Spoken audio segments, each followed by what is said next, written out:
Haason Reddick's holdout is coming to an end. Reddick has agreed to a new deal with the Jets and will join the team after Sunday night's game against the Steelers. Reddick's new agent Drew Rosenhaus told PFT that he and the team will continue conversations about a long-term extension. Per league source, Jets owner Woody Johnson was heavily involved in getting the deal done.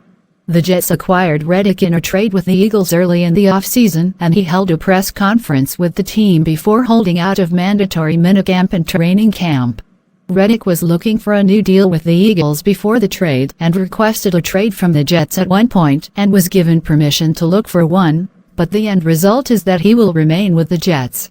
It's been a long layoff for Reddick, so it remains to be seen how quickly he can get up to speed for a Jets team that's trying to turn around after a 2-4 start to the season. Steelers were in the mix, reportedly. I think the Steelers, anytime someone like that's available, they just hang around in case they can get him for a song. And they didn't because the Jets got desperate. The Jets trying to justify the decision to fire Robert Saleh. So boom, let's go get Davante Adams, bring him back together with Aaron Rodgers.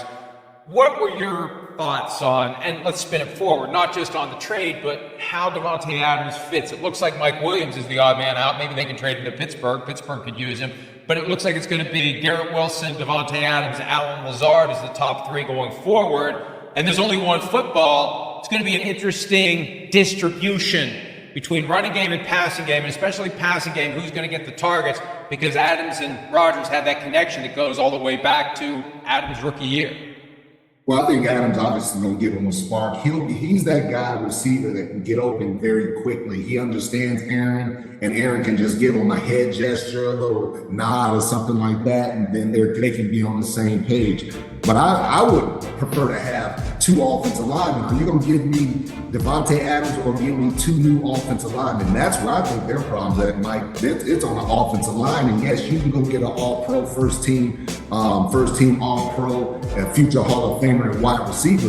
But to me, my big concern is that offensive line. They're older. Will they stay healthy? And they haven't played great.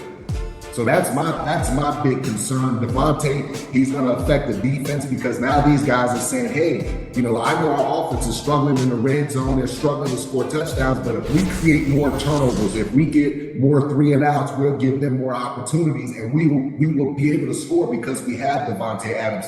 So he ignites the entire team. But at the end of the day, they still have to do something about that offensive line because it's just average to me.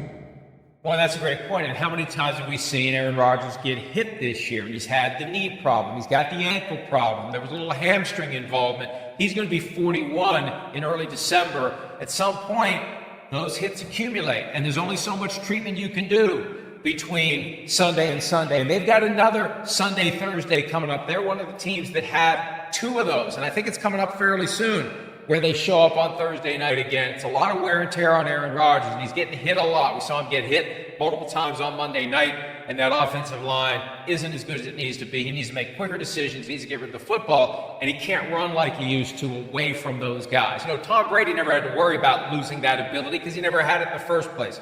We've talked about this. Rodgers is losing. You can see the frustration.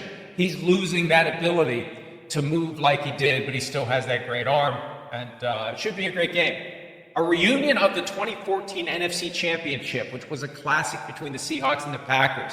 The Packers came back. The Seahawks came back and won. The Packers had it in the bag. So Russell Wilson and Aaron Rodgers together again should be a great Sunday night.